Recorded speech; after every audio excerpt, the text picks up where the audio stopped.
Bonjour Yasmine, bonjour à vous qui nous écoutez. Tout va bien? Très bien. Fraîchement? Fraîchement. Froidement? Froidement. Ok, on y va. Donc, on va parler du prof particulier. Oui. Est-ce que c'est une obligation? Est-ce que ça fait partie du système scolaire forcément aujourd'hui? Ou finalement, en tant que parent, il faut être plus vigilant et laisser le prof particulier comme une alternative ou une solution à un problème? C'est ce que nous allons discuter avec vous aujourd'hui. Parce que ce qu'on constate, c'est que souvent, quand on démarre l'année, on achète les fournitures et on contacte le prof particulier. Oui, Ça effectivement. fait partie du pack. Alors effectivement, l'appel au professeur particulier, ça fait vraiment partie du paysage scolaire. C'est-à-dire que c'est vraiment ancré dans les mentalités. Quand débute l'année scolaire, les parents optent déjà pour un ou plusieurs professeurs particuliers. Alors qu'est-ce que ça révèle? Ça nous révèle déjà qu'il y a une volonté de soutenir les élèves. Les élèves qui seraient éventuellement en difficulté. On a envie effectivement de les aider à surmonter ces difficultés et on fait appel à un professeur particulier à la maison dans différentes matières. Ça peut révéler aussi un souci logistique, c'est-à-dire que les parents ne sont pas là ou ne veulent pas.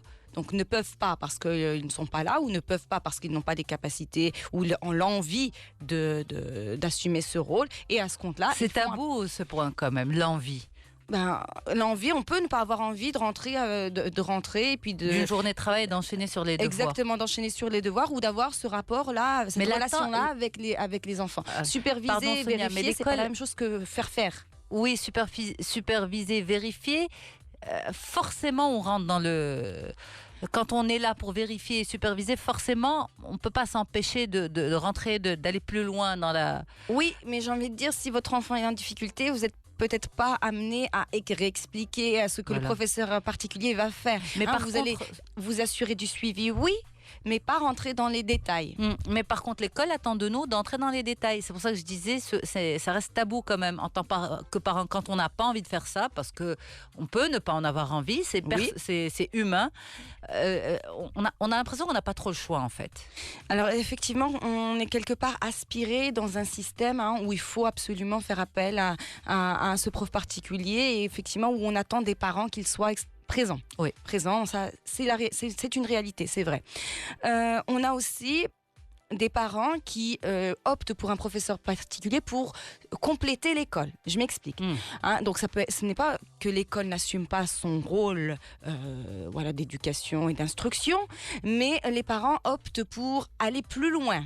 On est dans un système qui est plutôt élitiste et les parents souhaitent que leur enfant soit en avance. On le remarque très bien. Il y a des enfants qui n'ont pas du tout besoin de soutien scolaire, de professeurs particuliers, mais les parents veulent que ils travaillent les langues ou ils travaillent les mathématiques en français dès le départ de manière plus poussée. Vous en pensez quoi, vous, en tant qu'enseignante? Alors, en tant qu'enseignante, je suis partagée. Je suis partagée parce que je me dis que on ne doit pas nuire à l'équilibre des enfants. C'est-à-dire qu'un enfant qui n'a pas de difficultés en classe, tout va bien, il comprend bien. Je me dis attention à ne pas le surcharger durant la semaine.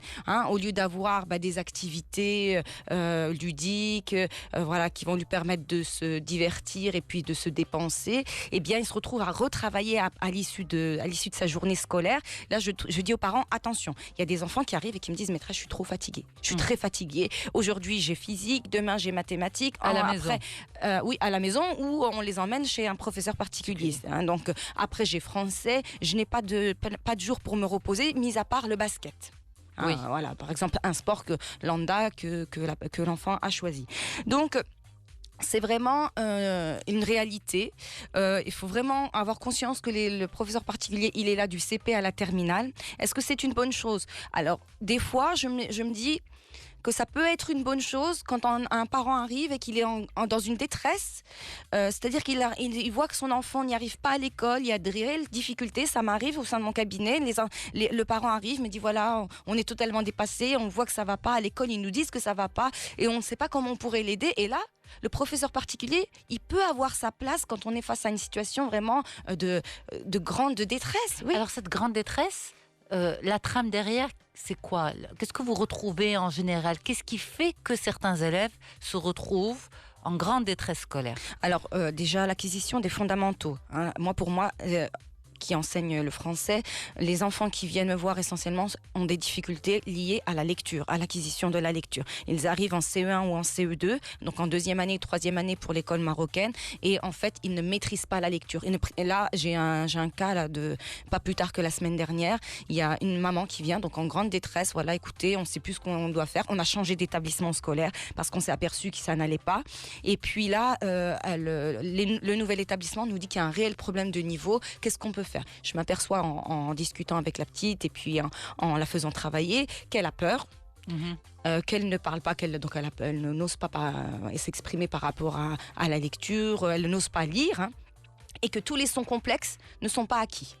Hein, donc là, c'est un vrai problème pour la suite, parce que si elle ne sait pas lire, comment peut-elle lire les consignes? Comment peut-elle comprendre ce qui est écrit? Vous voyez ce que je veux dire? Donc pour moi, souvent, c'est à ce niveau-là au niveau de l'acquisition des fondamentaux. Ok, et normalement, pour arriver à ce stade-là de détresse, ça s'est construit sur combien d'années? Ça peut être 2-3 années. 2-3 années, ouais, on voit. En tout cas, à partir du CE1, si vous voyez que votre enfant n'est pas dans une lecture fluide, c'est qu'il y a quand même, il y a souci. À partir de la deuxième année, pour moi, en CE1, on commence à voir les élèves qui sont en difficulté liées à la lecture. Parce que le CP, c'est l'année